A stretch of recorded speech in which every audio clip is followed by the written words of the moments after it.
This video falls under fair use. Fair use allows commentary, criticism, and reactions.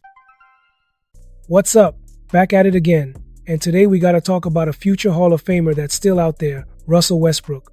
No team, no jersey, and a whole lot of questions. Let's get into it.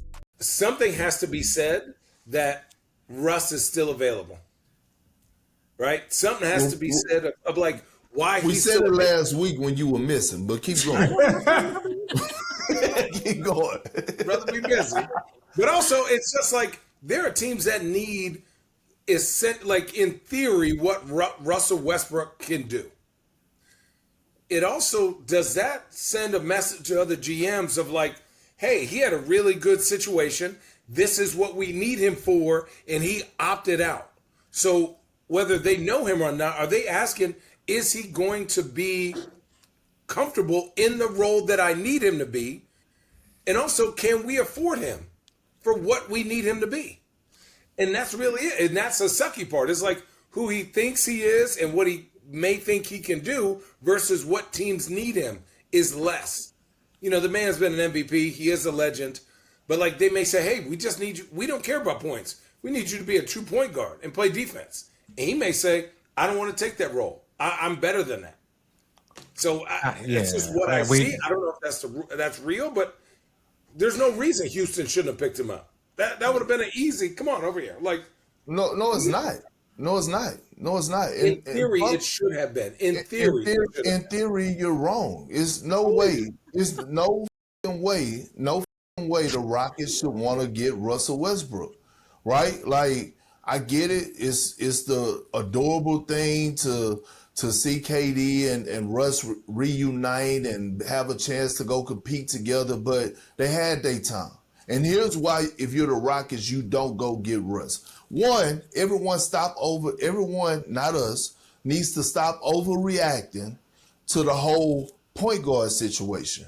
The Rockets play a different style of basketball. Even with Fred VanVleet in there, he wasn't just going to be the guy who's initiating the offense. This is a team, they have multiple guys. They like to get stops and run. They have multiple guys that could push the rock. KD for one.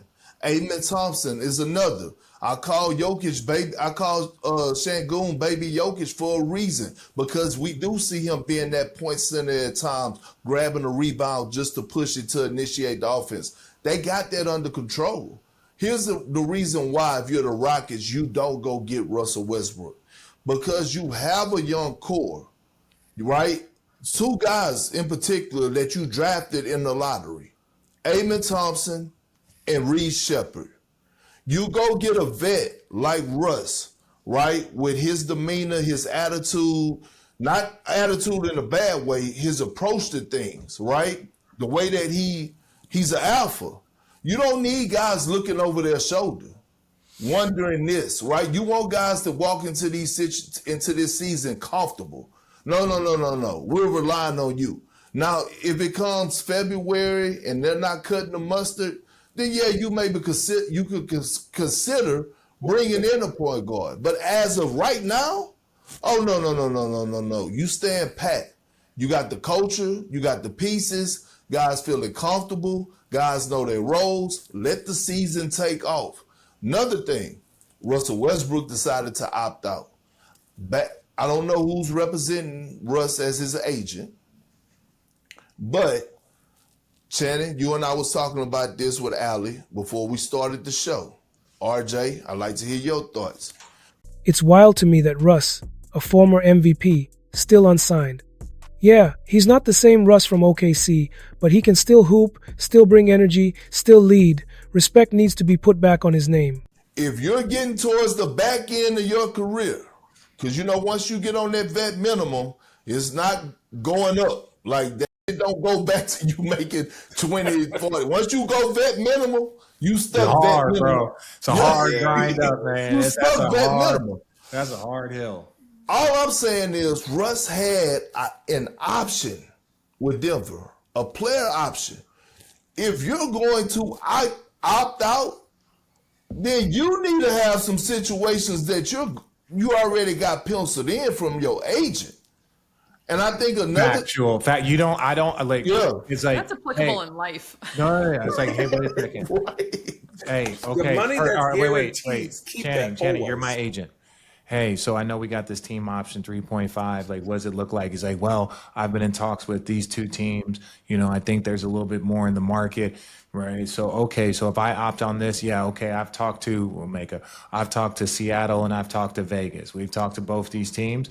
They're willing to offer you around 5. They call me. They're ready to offer you another 2-year deal. This. Okay, cool. So if I opt out of this, I got a 2-year deal on the table, or we got a 1-year, $5 million deal from somebody ready to go. That's why we see deals signed on July 1. But if you're an opt out and then you get into a wait and see mode, Oh no. no, especially leaving Denver. Denver's a great team. Russ not being on a roster right now don't sit right with me. Say what you want about his game, but his passion, his intensity, that don't grow on trees. Any young squad could benefit from that energy, but it's like the league forgot who he is.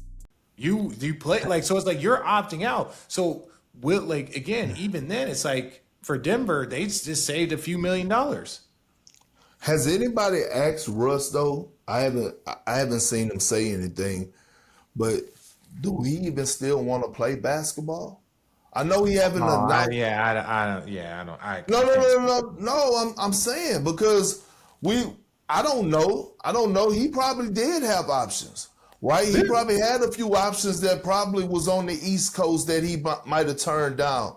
I don't know. I don't know where he's leaning towards, but I do know this. Boy, when they get towards the end and that phone stop ringing and that value is not the same, that hit different.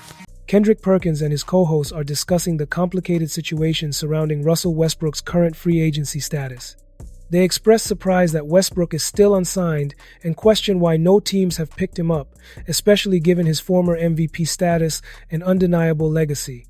However, they also acknowledge that teams may be hesitant due to concerns about whether Westbrook is willing to accept a reduced role, one that focuses less on scoring and more on leadership, defense, and facilitating.